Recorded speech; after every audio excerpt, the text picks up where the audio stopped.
Welcome in. I'm echohack, and today we're going to take an in-depth look at the Paragon system in Diablo Immortal.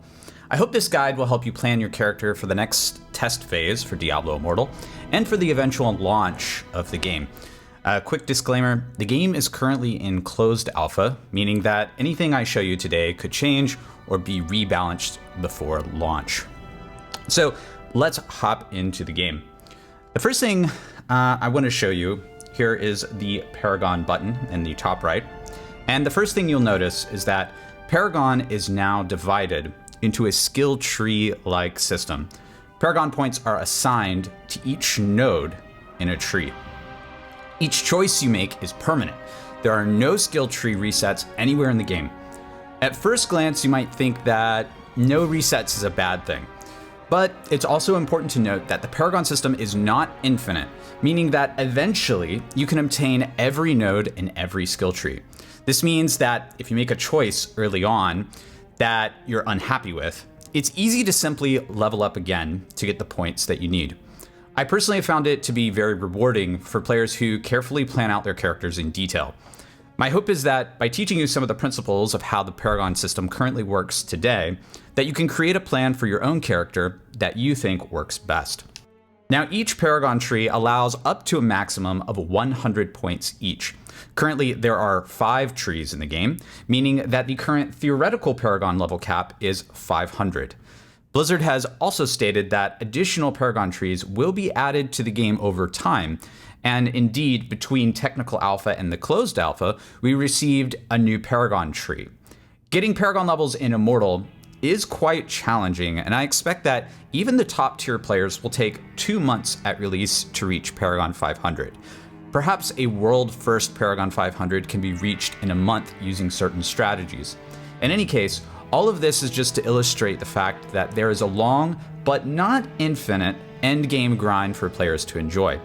We can go in depth on the actual XP grinding strategies in another video.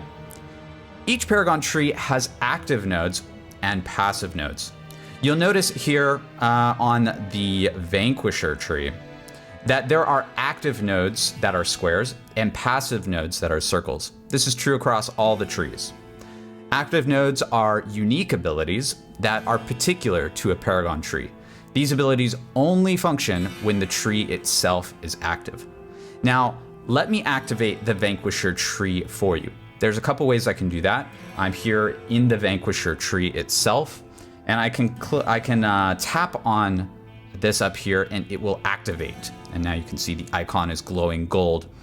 I can also do that out here in the main Paragon tree selection menu, for lack of a better term. I can just tap on the various little diamonds on the bottom of each tree. Now, when I activate a tree, the abilities, the active abilities, these squares, will now function out in the world. You can switch your active Paragon tree at any time, and except for a couple of situations, including when you're in combat, and in certain special situations like when you're inside of a PvP match, such as the Rite of Exile or a Battleground. Now, you can quickly check which Paragon tree you have activated by tapping on your player portrait in the top left-hand corner of the screen. It's easy sometimes to forget if you switch trees for particular tasks, say for PvP, and you need to switch back later, so checking here can be actually very handy. Now, jumping back to the Paragon trees for a second here. Passive nodes are the most powerful and impactful parts of the Paragon tree. And you'll notice that these nodes have significantly more points to dump in them than the active nodes. Now, in my opinion, the passive nodes are the most powerful parts of your journey through your Paragon levels. And because of that, which passive nodes you decide to choose will directly impact the growth of your character. For example, Vanquisher has 3 25-point passive nodes. It has one for life, one for armor penetration, and one for damage. Once you figure out which of these very large stat dump nodes that you want to put in points into first, the path that you take to get to one of those nodes becomes very obvious. Now, let's go into each type of passive node and stack rank them to figure out which ones are the most valuable. And in my assessment, damage and armor penetration are the most valuable passive nodes because they allow you to deal more damage directly with your character. As a result, this increases the speed at which you can farm gear, XP, and other rewards in the game. Deeper Pockets is a unique passive node for the Vanquisher tree that permanently increases your inventory space, and that's extremely useful because it allows you to carry more equipment, reducing the number of trips to town that you'll need to make. Now below this, you have Life. Life is situationally useful, especially for melee classes who have the Blessing of the Worthy legendary gem. This is a legendary gem that uniquely scales its damage based on how much life you have. Now, other passive nodes include armor, resistance, and potency. And these are the least valuable passive nodes and should be avoided if at all possible. Each Paragon tree has a simple theme that it's based around.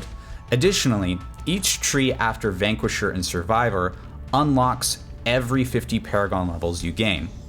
One interesting discovery is that you can save up your Paragon points and dump them all into one tree after you unlock it. But fortunately, it's never optimal or in your interest to do this.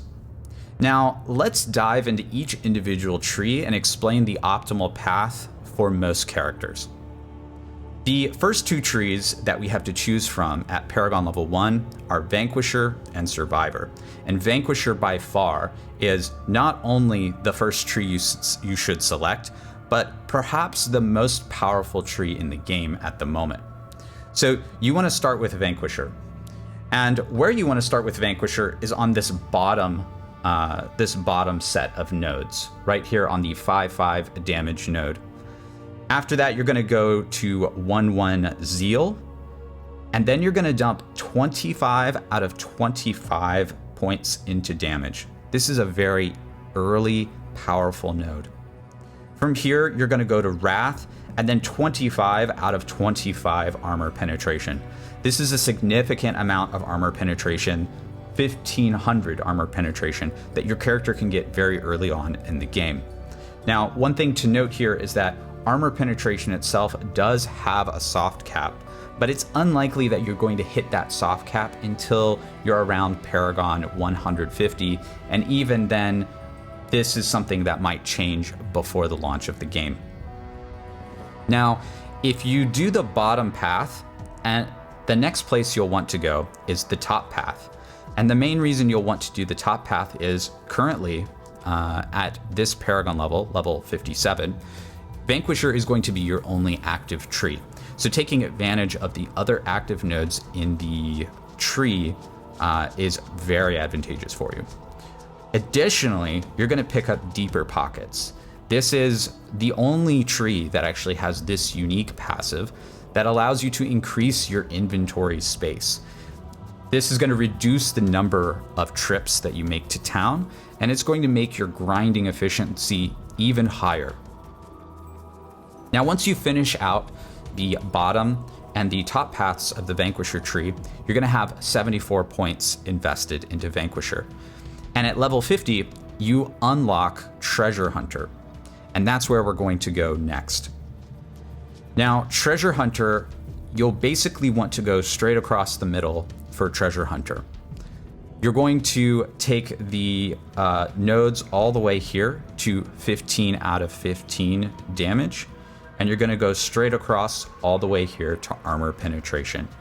And you'll fill out the entire middle. Now, once you fill out the entire middle, you'll have Paragon 100 and 101. And once you have Paragon 100, you'll unlock the Gladiator tree. Now, interestingly, the very first node in the Gladiator tree is 5 out of 5 armor penetration. So this is an auto pickup. You'll want to pick this up. And at least in my opinion, you don't face your first significant decision until you reach Paragon 106.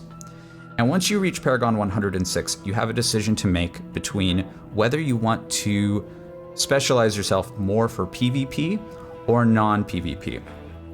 And the reason why this is true is because the next big damage node that you want to pick up is either all the way at the end of Gladiator here, or all the way at the end of the Survivor tree. In order to get to the end of Gladiator, you're going to have to invest 32 additional Paragon points just to get to that damage node.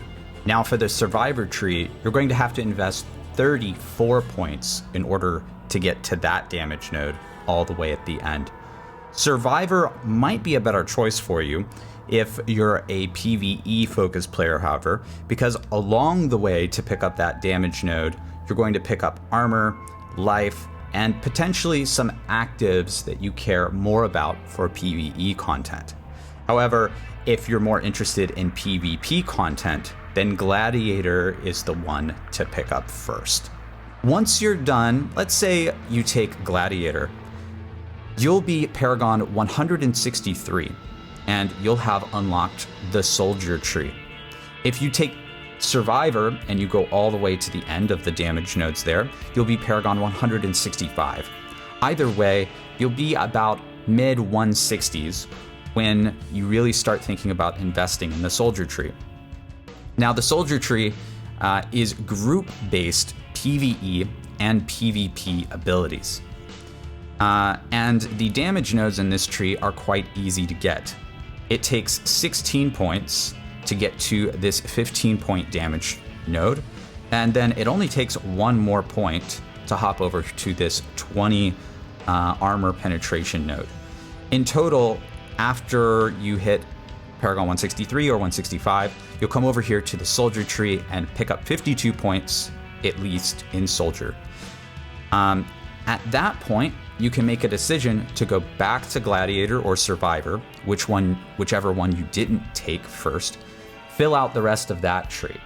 Now, once you do all of that, you'll be at Paragon 274, and that's quite a high Paragon level.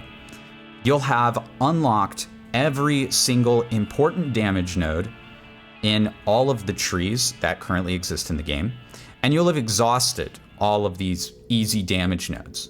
So I think after this point, you'll have a very good idea about exactly where you'll want to spend your points next. It really is going to come down to your character, how you play the game, how you interact with other players, exactly what you want to take next after taking damage and armor pen nodes and optimizing for that. Anyway, that's all I have for you today. Do you like the new Paragon system? Will you take my personal damage optimized route, or do you think there are other nodes in the Paragon tree that you'll be taking? Tell me what you think in the comments below. Thanks for watching. Peace.